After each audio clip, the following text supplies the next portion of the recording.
ما هي المسافة الزمنية التي تستغرقها بعض أنواع الطيور في مسيرها أثناء هجرتها؟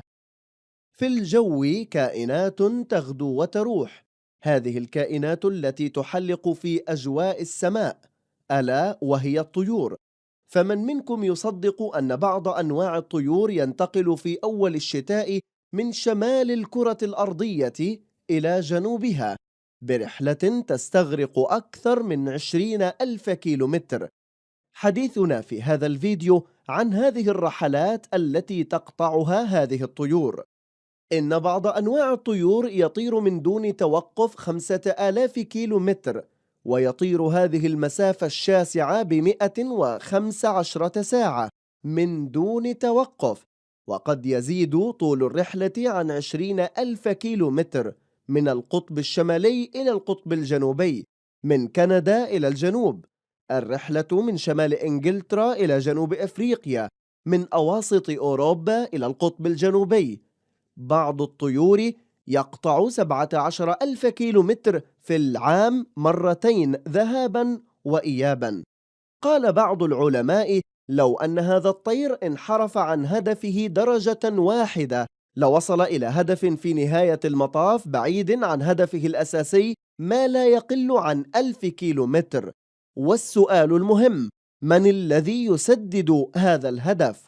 لا يزال علماء الأرض في حيرة من هذه القوة التي توجه الطيور في طيرانها. ظن بعضهم أن بعض الظواهر الجغرافية من أنهار ومن بحار ومن سواحل وجبال يهتدي بها الطيور، ولكن هذه النظرية ثبت بطلانها، لأن الطيور تطير في ساعات الليل وفي الأيام المظلمة ولا ترى شيئا، ومع ذلك لا تحيد عن هدفها. قال بعضهم: لعل في الطيور رائحة شم نفاذة، وقد أثبت العلم عكس ذلك. طرح بعضهم تفسيرا لهذه النظرية، ولكن العلماء اكتشفوا أن في رأس الطائر نسيجا لا يزيد حجمه عن نصف مليمتر مربع، مؤلفا من مواد تتأثر بالمغناطيسية الأرضية. وحينما ركبوا بعض الوشائع وعكسوا تيار الكهرباء فيها، ارتد الطير إلى الوراء وعكس اتجاهه.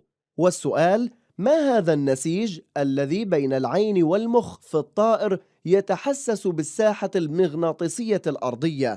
بعضهم قال في نظرية أخرى، وهي أن الطائر يهتدي بنجوم السماء. أنت الإنسان الذكي الذي درست وحصلت ربما لا تستطيع أن تهتدي بنجوم السماء.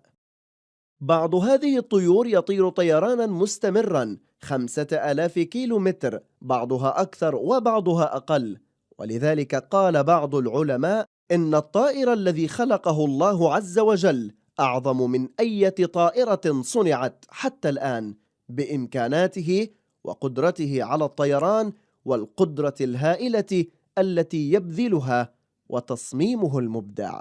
نتمنى أن نال الفيديو إعجابكم. اشترك معنا الآن لمتابعة كل جديد، كما يمكن مشاهدة الفيديوهات السابقة في القناة.